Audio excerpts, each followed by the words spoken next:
Welcome to Bible Talk.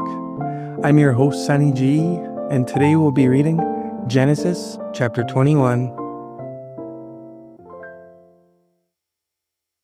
And the Lord visited Sarah as he had said, and the Lord did for Sarah as he had spoken. For Sarah conceived and bore Abraham a son in his old age, at the set time of which God had spoken to him.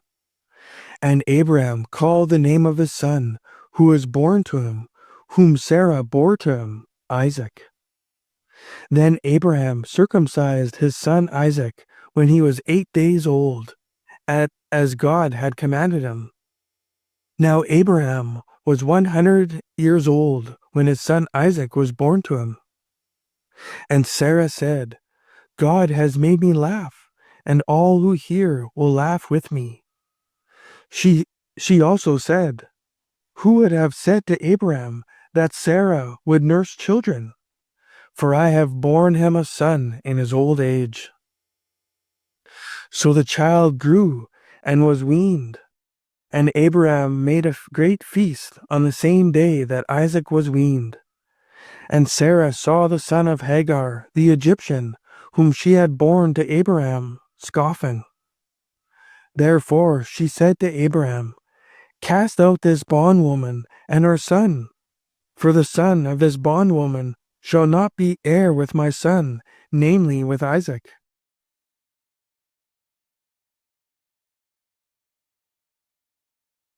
And the matter was very displeasing in Abraham's sight because of his son. But God said to Abraham, Do not let it be displeasing in your sight because of the lad or because of your bondwoman. Whatever Sarah has said to you, listen to her voice. For in Isaac your seed shall be called. Yet I will also make a nation of the son of the bondwoman, because he is your seed.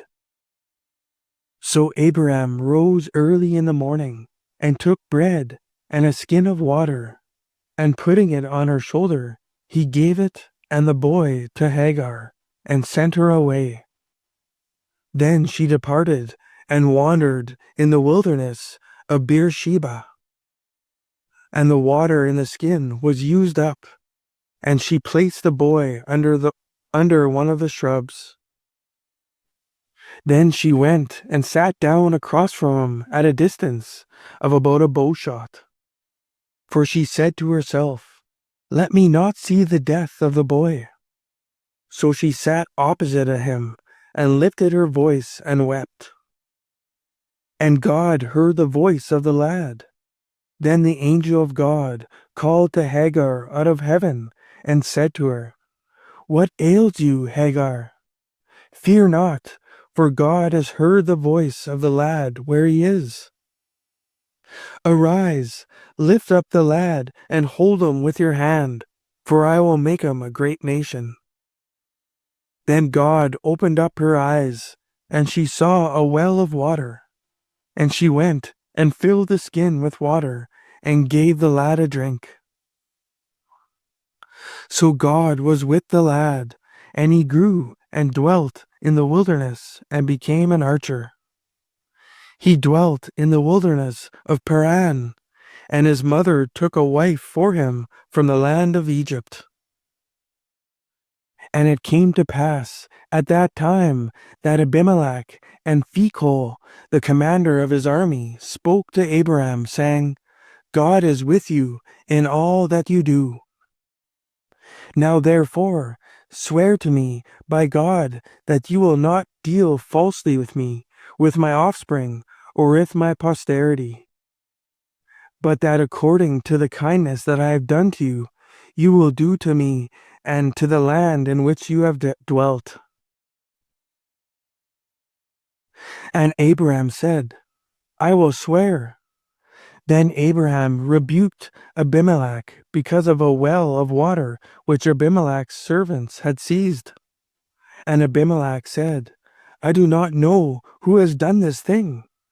You did not tell me, nor had I heard of it until today.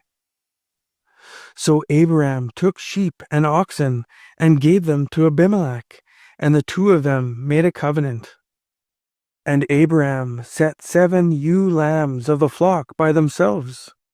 Then Abimelech asked Abraham, "What is the meaning of these 7 ewe lambs which you have set by themselves?" And he said, "You will make these 7 ewe lambs from my hand, that they may be my witness that I have dug this well." Therefore he called that place Beersheba, because the two of them swore an oath there.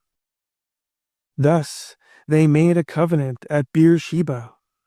So Abimelech rose with Phicol, the commander of his army, and they returned to the land of the Philistines.